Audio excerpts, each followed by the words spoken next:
Kinuna ng COA o ng Commission on Audit noong isang taon ang ilang investments ng SSS o ng Social Security System na nasasayang dahil hindi raw kumikita o napapakinabangan. Depensa naman ng SSS, maliit na porsyento lang na mga investment nito sa real estate ang hindi kumita. May report si Mariz Umali. Matapos ibasura ni Pangulong Noynoy Aquino ang panukalang aumento sa pensyon sa Social Security System o SSS, iminungkahi ng ilan na busisiin ang pinansyal na estado ng kumpanya. Ang dahilan kasi ni Pangulong Aquino kung bakit hindi niya inaprubahan ang dagdag pensyon ay dahil hindi raw ito kakayanin ng SSS. Pero para kay dating National Treasurer Professor Leonor Briones, nakapagtatakang hindi na solusyonan ang dati ng problema sa pondo ng SSS. Sinilip ng GMA News ang ilang mga ari-arian ng SSS base sa report ng Asset Management Department ng Commission on Audit nitong 2015. Sa Price Tower sa Davao City, 15 units ang pag-aari ng SSS. Dahil nasa commercial building, pwede sana kumita ng mahigit 9.8 million pesos kada taon ang SSS mula sa mga ari-ariang ito. Pero base sa Ocular Inspection ng Commission on Audit o COA Marso noong 2015, isa lamang sa 15 units ang napauupahan. At ang 14 na iba pang units, hindi napakikinabangan habang patuloy itong ginagastusan.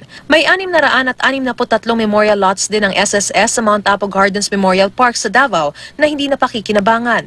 Sinubukan daw itong ibenta ng SSS mula nang makuha nila ang mga ito noong 2000, pero hindi raw mabenta-benta ang mga ito. Bukod pa sa mga ito, batay sa COA report, may 102 condominium units ng SSS sa 7 gusali, 44,000 square meters ng store o office space building, 16 na bahay, at 169 na parking lots.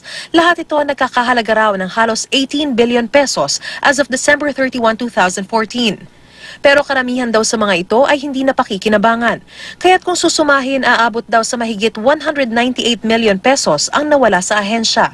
Depensa naman ng SSS sa COA, maliit lang naman daw na porsyento ng mga investment nila sa real estate ang hindi kumita. 70% of all these assets ay pinagkakakitaan ng SSS. Siyempre meron tayong mga properties no na bilang investment no na kahit na hindi naman natin dinidevelop ay maaaring kumikita, tumataas ang value nito.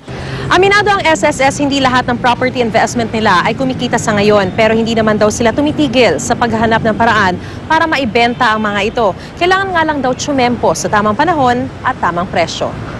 I assure you na ang SSS ay talagang pinaghuhusay ang pag-i-invest ng inyong pondo. Alam namin, aware kami sa aming fiduciary responsibility na dahil ito po ay pera ninyo ay inaalagaan at pinupuhunan natin sa tamang investment instruments. Ipinagmamalaki naman ng SSS na umabot sa mahigit 24 billion pesos o mahigit 7% ang bumalik na kita mula sa iba't ibang pamumuhunan ng kumpanya mula Enero hanggang Oktubre ng isang taon.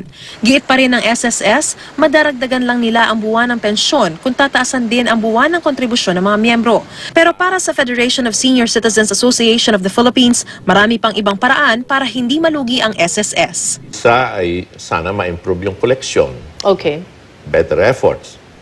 Pangalawa, siyempre, maaari naman tumulong ang pamahalaan. And then yung mga investments natin, dapat siguro ay kumita. Mariz Umali, GMA News.